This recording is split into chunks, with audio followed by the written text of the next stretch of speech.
Kaanghel University TV. Monay, let's go na. Ito po yung ating binunot kahapon na may tira pa, no? Yung niluto namin kagabi. So, ito na siya guys. So, akin at bababigyan natin si Mami. Tiyarahan! Ito yung kamuting kahoy na pang mahirap lang siya guys. Pero ang gawin sa akin mo. Ay! Shit, bugasan mo. Ayun yun yun. Ay. Shit. So, meron siyang no? Hulog. So, lalaki kasi. So, bigyan natin siyempre si Mami. Ating Mother Lily. So, yan. Kaisen, pakibigay ito kay Mami ha. Opo. So, ako naman tubig na. Tubig, kaya lugasan ko to, sayang ito. Sayang yan, malaki pa naman. Nahulog po yung ating yung ating kamuting kahoy. Malinis naman yung ating water dito, pandilig, no?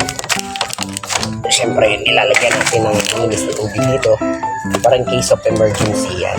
Ayan ito. Ayan, kasi mainit siya. Hindi pwedeng Pagkatulog may papa guys, nahulog. So, yan. Naghahanap yung mga anak ko. Nasanay kasi mga anak ko. Sa tuwing umaga, may bibilin sila. Sarap ka. So, syempre, kailangan nilang matuto na kumain kasi yan.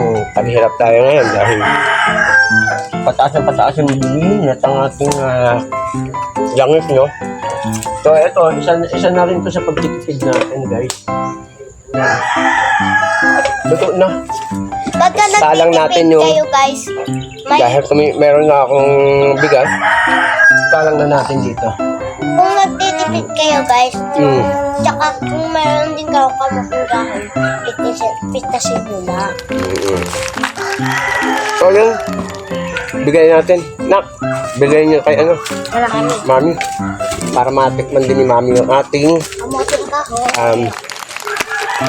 kamuting kahoy na itinanim.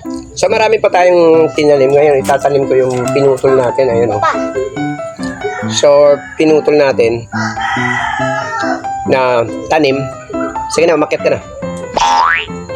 Yun ngayon ang itatanim ko. Laglag mo dito yung malaking bakal.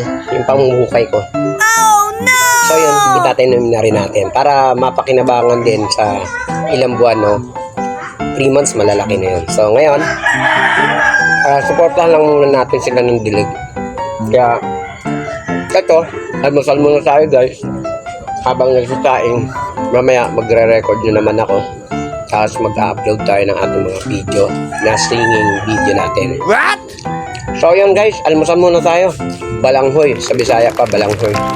So, hindi tayo makakapag tawag na ito suman dahil isang puno lang naman ang kinuha ko. Pero 2 luto ang ginawa natin, no? 2 luto, isa kagabi, isa sa ngayong almusal.